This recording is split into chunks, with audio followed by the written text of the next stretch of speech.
is the Mwema family. This Flashlight TV. Today on our show tuko na Mathew Ndiso.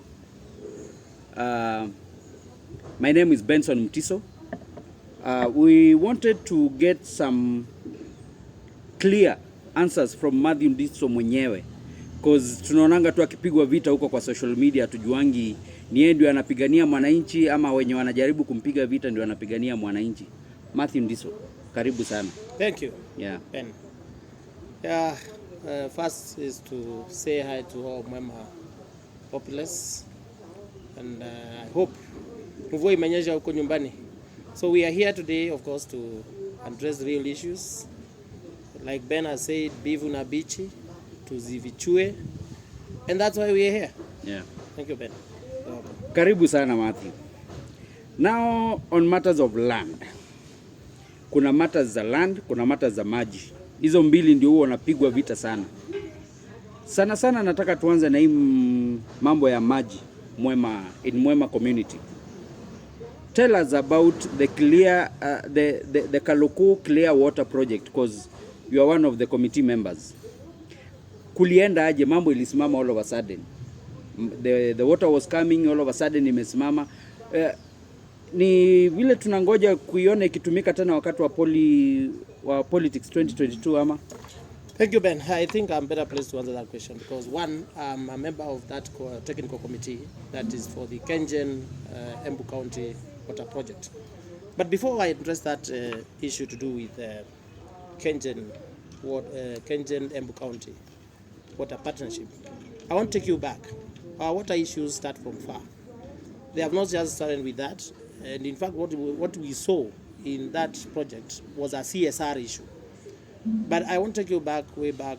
I've been in water. I've been having interest in water since 1999. 1999, I was in Gategi, where we were doing a three piece project with one Florence engineer. And what we were doing at that time was to give what we have today. We were trying a 3P project so that we can prove to the government that it is possible to get water from our rivers around. And that because we had Masinga Dam there, we actually wanted to prove our point, which of course at some time it went out that the intention could not go through. But now, to be specific on what you've asked, having given you that background, that means I have an idea about what has been happening with water issues. And maybe even your dad, I know, I dealt with him in that project, that is in 1999 when we were having that project in Gategi. But now, for the Kengen embucounty water partnership, which I happen to be a member of the technical committee, this is something that came as a way of reducing the human wildlife conflict, because the intention was to have people drawing water not from the dam but at the nearby centers. So the intention was actually to have water from Maragua, that is the side of Mwea, and the other side of Makema we identified 2 points, that is Bondoni and Mwanyane. So in a nutshell, this project was meant to ease the burden on the human wildlife, the human wildlife conflict. Tunajua maneno ya crocodiles kule, mbuzi zinaenda kule, mara unasikia mbuzi zimeingia kwa maji, hiyo zimepotea.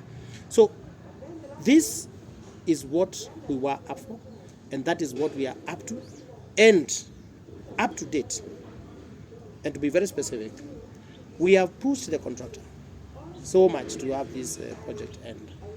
In fact, some 2 months ago, we had a meeting as a technical committee where we have our MCAs, 2 MCAs, that is MCA Makema and MCA Mwea Ward, where they act as the chief players, as the chief partners in the embucounty, of course in partnership with the directors of Kengen. We actually complained that this contractor has taken too long to complete the project. And it is not our intention. I'm not even, it's a matter that we have even done it with the CEC water. She's aware. It's a matter we have even raised it with the governor, because we cannot move on with a contractor who is not clearing a project. The pipes are already laid down, that's fine. But then there are a few nitty-gritties which are taking too long. If you look at Mwea side, for example, we need a pump installed at Wango. That has not been done yet. Well, these kind of delays are some of the things that we as partners in the project and as technical committee are not also very comfortable with. However, we have done necessary effort to have this project cleared. In fact, we had promised by July this year. We are now overdue. In fact, it is now 4 months down the line. I'm not happy to be a committee member or a technical member in such a committee, and that I see some of these delays. So, moving forward, we have written also to the Chief Officer, Water, to the effect that we want to get answers as to what should be done. The two MCAs have done one or two things. One, we realized there were financial deficits. They went and actually allocated some funds, some 4M, towards the project so that the contractor can clear. There were issues to do with pumps, which was not taken care of. There were issues to do with airbags, which were not taken care of. There were issues with drain and all that, which was not taken care of. However, we said once this is located, then the contractor would end the project. But now this has not come to the end. What we want now is we are looking forward to have this contractor fixed. If not, we should get answers within 1 month. That is our position as a technical committee. So according to you, shida and contractor, not Yes. not the leaders. The problem now is the contractor. We are on his neck. Actually, we are crying full. Sasa Mwea people mnasikia na Makima people, let us not blame our leaders on this. Vile umesikia Ndiso akisema is all about the contractor. Contractor is the one delaying the project. Mr. Mathew, tell us about Makawani land. The technical college, the land was purported to be public land, mara ikarudi kapatiwa squatters. We are so much in darkness when it comes to Makawan land, because according to our knowledge as Mwea people and as Mwema family, the land was bought purposely for the institution. Then all of a sudden it was given to squatters, of which kama ni squatters wamekuwa wengi sana Mwea, but I think these are migrants from another place who are just brought in Makawan land. Shed some light about the Makawa land. Ben, this is a very interesting, very interesting scenario to address, because one, these two lands actually were bought purely for use for public, and specifically for Makawani Polytechnic. Way back in 2018, I remember, because I've been very active in, I've been having interest in almost everything that happens around, because I have interest for my people. And I came across something that was happening in Embucounty, and I went to our MCA Mwaloko. I come from Mwea Ward, so that is one of the things, and so I love my place. That is one. And when we raised the matter, I remember the MCA actually, not even I remember, evidence is there. We went to the MCA. I even went to Kategi myself to tell him this matter is really amazing people, because it started with Riakanau because there were some people who are being affected there because of some other interests over there. However, the Makawani was more sensitive because this was public land which was being settled on by some people posing as, squatters and something like that. But when we mentioned the matter was taken to Embu. Of course, a motion was raised to the effect they did a war. I know Mwaloko did it, and then seconded by also a nominated MCA from our place, that is Kivai. They did a good job on that. However, along the way, they missed the track. They rushed to filing a case in court, which that one now was like now stopping what had already been started. However, in the county assembly motion, this went through. Everything was put to light that this land was purely for Makawani. It was not for settlement of squatters. Documents to the effect of ownership are there. It is a very worrying story that one of them says who sold that piece of land. Actually, I don't know that. I have evidence to. We have written evidence, which I have. I can also bring that to light. I have the documents. I can give it to them to you.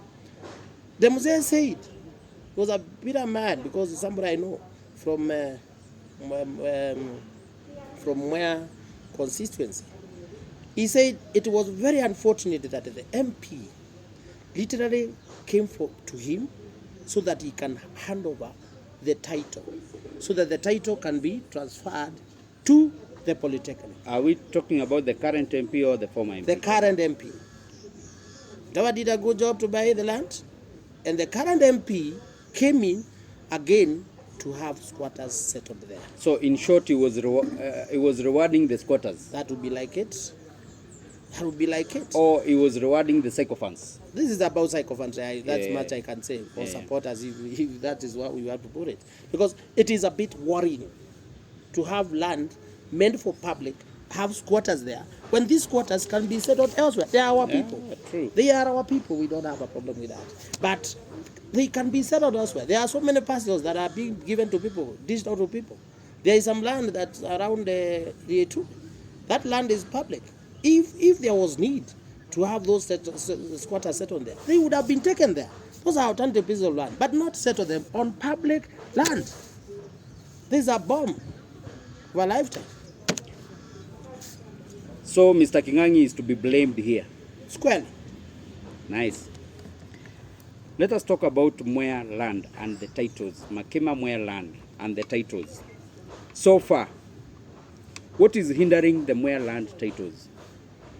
Ben, Mwea land squabbles have had a long history since 1978, the time of allocation, up to where we are now. Bottom line, Mwea is that land known as Wachoro, the four adjudication sections, that is Wachoro, Karaba, Reakanau, and Makema adjudication sections, Mwea settlement scheme, Tarda, and Mwea game reserve. That is what is called Mwea lands. To start with, why titles have never been issued is because of court tussles. I hear people saying there are no court tussles, and they are there. They are live. They arrive in court. And sometimes back in 2011, at a time I know Mutawa was trying to push those titles in his first term. That is from 2007 to 2012. Sometimes in 2011, some team, a welfare association called Ngome. Ngome is a representation of the 39 clans of Berek the clan.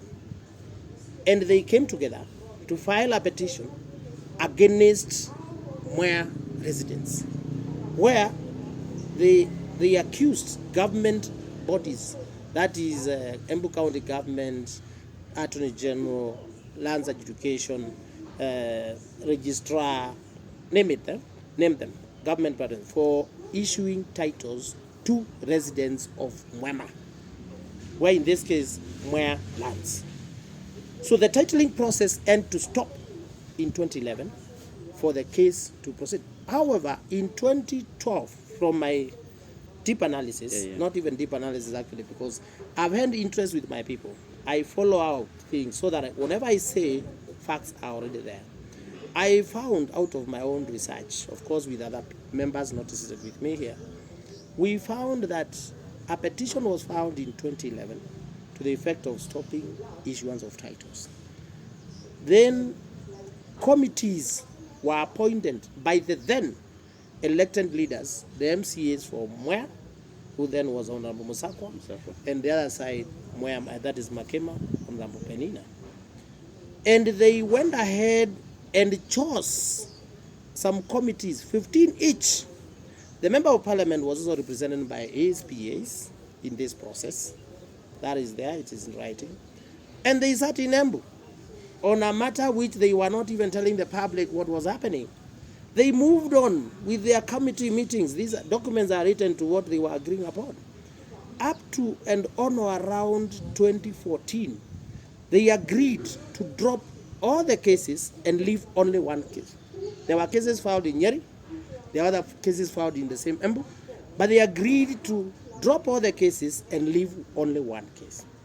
Unfortunately for us, the whole public did not know that there are matters of that nature were happening. They did not know there is a committee of 15 members from Mwea. There is a committee of 15 members from Makema. Who was the chairman of both committees, Makema committee and Mwea committee? We have our seated MCA here. Mr. Maluko was the chairman. Yeah, I'm sure he's nice. privy to those things. What about Makema? Who was their chairman? He was the chair of all. He was well placed. He was well placed, of course. One of the things that we must appreciate, Maluko has been there. So he was well placed to understand several issues. I also remember one time he actually pronounced that he wrote a document talking about land injustice, which is true. That one he did. So again, it matters Embu politics, matters Embu ownership. Of course, he was somebody to worth sharing that, but they sat on that. The most unfortunate bit was it was never made public that we have 15-member team from Mwea, 15-member team from Makema that is seated on these things. Documents to prove that are there. What went on? They went again and said, you see, Ben, I've said other matters were dropped, all the cases were dropped, but one case was left live. Tell us about the case. That is petition number 1 of 2014. And this matter before the court is the one that is always being used as the wheel to issue titles by way of consents. To explain that further, what happened in 2014 after they agreed on that? In 2015, they agreed now they are going to issue titles. And I am sure Ben, like me and you and any other person from Mwea, was very comfortable when he heard that titles are going to be issued. We were very comfortable, everybody. We were all set. We'll get titles and that's it. They started, for the public, of course, we didn't know all this. But from what I gathered now, from written evidence, in 2015, they agreed to have a consent. A consent means is an agreement between parties who are before the court. Unfortunately, the residents of Mwea and Makema had no representation because they had not joined themselves in the matter. What they were doing, the committees that were there were bought in. Being bought in is like you just duped the community. That was wrong move. That is where the mother of our problems are. In 2015, a consent was issued was registered in 2016, 12th January, which led to issuance of Mwea settlement scheme titles. The mother of all problems started there. Hell broke loose because those people who were there were not considered. How the names were being given out to NLC, nobody knows. And that's it. Everybody went on ravage. Our hell started there. Nice. Tell us about scheme. Tell us about Kidhumbu. There are so many allegations about you at your sijui scheme. Kuna vile nyinyi mnajuanga vile mnapeleka hiyo kesi. The other day we saw you guys kwa Kalonzo. What is the motive behind scheme? Because many people say you have a hidden card, you with Nzangi. We want the Mwema family to know the truth because you guys, you are always on the receiving end. That's why we needed this interview with you guys to mwoshe jina yenyu. Tell us about the Kidhumbu. Who are these people called Kidhumbu? Because from the look of things, Kidhumbu is the cancer of this mwealand. And scheme matters. Ben, let me start from this. Kidhumbu, they mentioned Kidhumbu. Kidhumbu was the CECM lands in embucounty. The minister. And he was the minister. And he's the one who was acting as the chair or the guide, the chief government guide to those committees that were seated to seeing the process since 2012 and all the way up to 2015. Whatever it is the committees were doing, I'm not privy to that. But I'm privy to what they wrote because we got the written documents from them. But of importance when it comes to me and Nzangi, Nzangi became the MCA Makema in 2017. That is, started working in 2018. And that is when his name started sounding. Because, of course, the time the consent was being signed and all that, Nzangi it was just a common mwananchi. Likewise, Ndiso, in 2015, I remember when those titles were being issued, I saw something across the way, and because I do my land conveyancing, and I mentioned it to the seated MCA with his handlers, and they ignored the story. They just took it like it's just normal business, and I just said, okay, you guys are just sitting there, and then our people are now going to miss land, and we have mentioned it, and what? 2016 now they started running all over, saying Kumaba, kutoka hapa chini ni mbinguni. Those are some of the slogans that were there. Good for them, yes, but now not good for the people because people are still crying. For me and Nzangi, we came in, and I'm sure in 2015, like I've said, 2016, I realized something. the residents could not hold their meetings comfortably because they would easily be arrested. I went personally and consulted a few people in Kakendo and told them, you guys, you have to go and have or form a CBO, that which you'll be meeting and be addressing your issues as one body. That is from 2016. Yeah. Then when I advised them that, they did that very quickly. And I remember I went for a public baraza in Dune, that is in 2016. When